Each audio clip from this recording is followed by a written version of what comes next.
అమరావతి గురించి, అమరావతిలో నివసిస్తున్న తల్లుల గురించి ఎంతో నీచంగా వేశ్యలుగా మాట్లాడుతున్నాడే ఈ సాక్షి ఛానల్ జర్నలిస్ట్ కేఎస్ఆర్ అయితేనేమి, కిష్టం రఘు అయితేనేమి. మీకు అసలు మీరు కూడా ఆ ప్రాంతంలోనే నివసిస్తున్నారు కదా, మరి అక్కడ కూడా మీ తల్లులు, మీ భార్య, మీ పిల్లలు కూడా ఉంటారు కదా. అంటే మీరు వేశ్యలుగా అన్నప్పుడు మీకు కూడా తగులుతుందా తగలదా అని మేము ఈ విధంగా గట్టిగా అడుగుతున్నాం. ఎందుకంటే సంవత్సరానికి 3 పంటలు తీసే రాజధాని ప్రజలు, అక్కడ ఉన్న ఎంతో మంది అలాంటి వారు స్వచ్ఛందంగా అమరావతి కోసం రాజధాని నిర్మాణం కోసం తమ భూములను కూడా లెక్క చేయకుండా అందజేసిన ఘనత ఆ తల్లులది.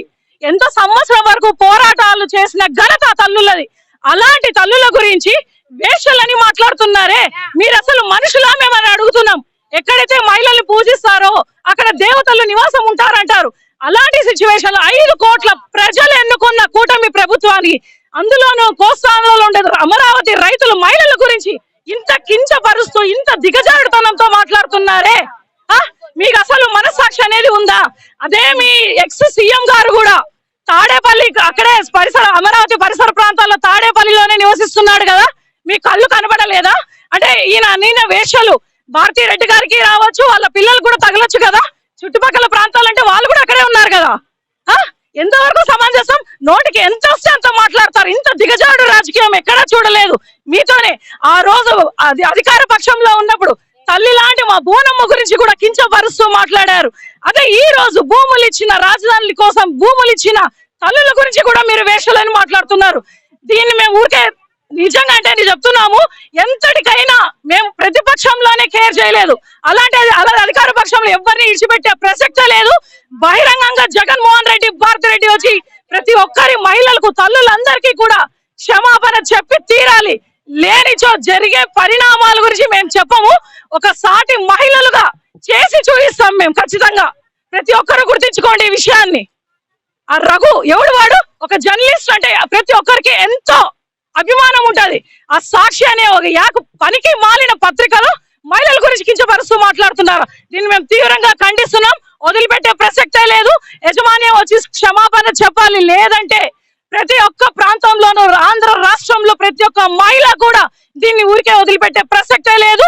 ముందు ఉంటుంది మీకు ముసళ్ళ పండుగ చేసి చూపిస్తామని మహిళా లోకం తరఫున తెలియజేస్తున్నాను.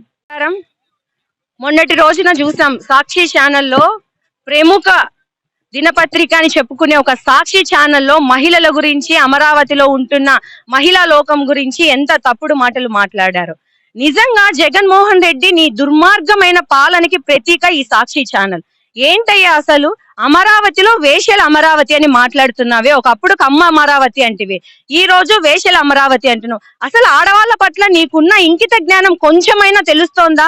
అమ్మా భారతీ రెడ్డి గారు, కొంచెమైనా సిగ్గుందా? మీరు కూడా ఒక మహిళ అయింది నీ సొంత దినపత్రికలో ఇలాంటి వెధవలను కూర్చోపెట్టుకొని వేశ్యలు అని మాట్లాడుతున్నావే. నీకు 2 ఆడబిడ్డలు ఉన్నారు కదా, ఇదేనా పద్ధతి?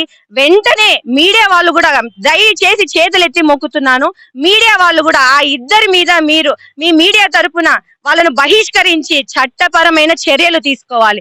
సాక్షి ఛానల్ నిజంగా ఎంత దారుణానికి దిగజారిందంటే, ఈ రోజు లేనివి ఉన్నట్టు సృష్టిస్తూ ప్రజలందరినీ మోసం చేయాలనే ఆలోచనతో సాక్షి ఛానల్ నడుస్తోంది. జగన్మోహన్ రెడ్డికి చింత తెచ్చిన పులుపు చావదన్నట్టు 150 సీట్ల నుంచి 11 సీట్లు వచ్చినా బుద్ధి రాలేదు. సిగ్గు లేదా జగన్మోహన్ రెడ్డి? నీకు కనీసం ప్రతిపక్ష హోదా కూడా ప్రజలు ఇవ్వలేదు. ఈ రోజు నువ్వు మహిళల పట్ల ఇంత కించపరుస్తూ మాట్లాడుతున్నావే, సభ్య సమాజానికి ఏమి నువ్వు చెప్పాలనుకుంటున్నావు? ప్రతి ఒక్కరు సాక్షి ఛానల్ చూసిన ప్రతి ఒక్క ఆడబిడ్డ ఈ రోజు బాధపడుతుంది. పార్టీలకు సంబంధం లేదు, మతాలు, కులాలకి ఏమి సంబంధం లేదు. ఈ రోజు మహిళా లోకమంతా రోడ్డు మీదకి వచ్చింది. నీ సాక్షి ఛానల్ మూసేయాలి. భారతీ రెడ్డి బహిరంగంగా వచ్చి ప్రతి ఒక్క మహిళకు క్షమాపణ చెప్పాలి. ఆ 2 మీద చట్టపరమైన శిక్షలు తీసుకోవాలి. జై తెలుగుదేశం, జై చంద్రబాబు, జై లోకేష్ అన్న.